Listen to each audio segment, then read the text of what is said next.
Slopes of perpendicular lines. Here I have two equations, and I'm going to graph them just so that you know what perpendicular lines are, and then we're going to figure out how I know if they're perpendicular or not just by looking at their slopes. So let's go ahead and graph this. This first line is written in slope-intercept form. You should identify that. Let's write the slope-intercept form. Y is equal to mx plus b. Notice this equation doesn't have a plus number. That means b is 0, but it does have an mx. So m is -4. And remember that all whole numbers or all integers, this isn't a whole number. This is an integer. Every number is written over 1. Okay, so my slope is -4 over 1. That means I fall 4 and I run 1. So let's go ahead and graph this. So what's my intercept? We said since this has nothing here, that means there's a plus 0 here.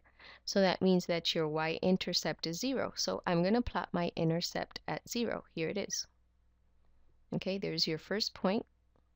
And it says fall 4 and run 1. So I'm going to fall 4, 1, 2, 3, 4, and run 1. Here's my second point. And I can graph my line through those 2 points. Let me choose another color because that's too light. So here's my line. I can draw a line through the 2 points, right through there. And we can extend them, right? Because they go on forever. And now I am going to draw the line for this equation. So let's see. This equation is written in point slope form, which is in this form.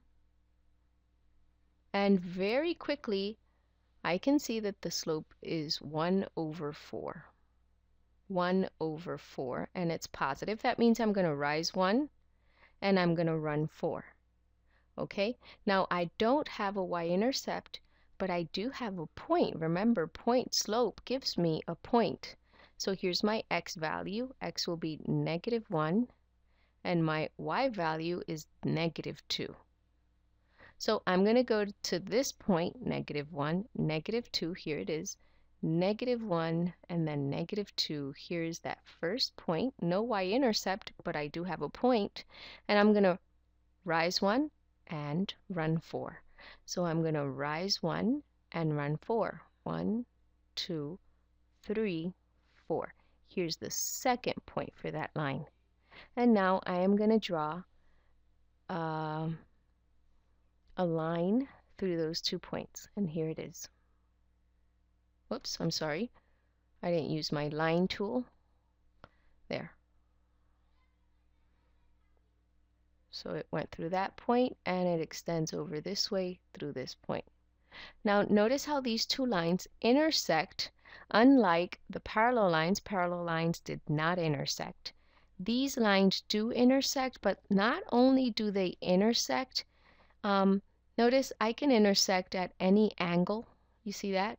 They intersect, but these specifically intersect perpendicularly. That means that they intersect at an angle of 90 degrees. That means that when they intersect, they form a right angle.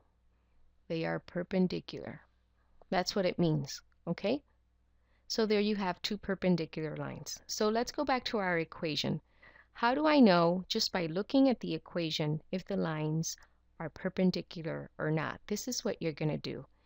You take the slope of one line and you take the slope of the other line and you multiply them together. So the slope of this line is -4 over 1 times 1 over 4. You take the slopes, you multiply them together.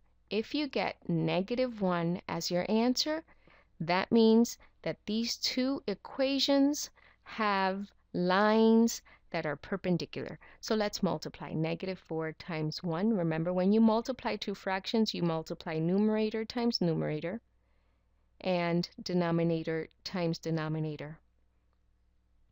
And -4 over 4 is the same thing as -1. So if this happens, I can say the lines are perpendicular. Perpendicular.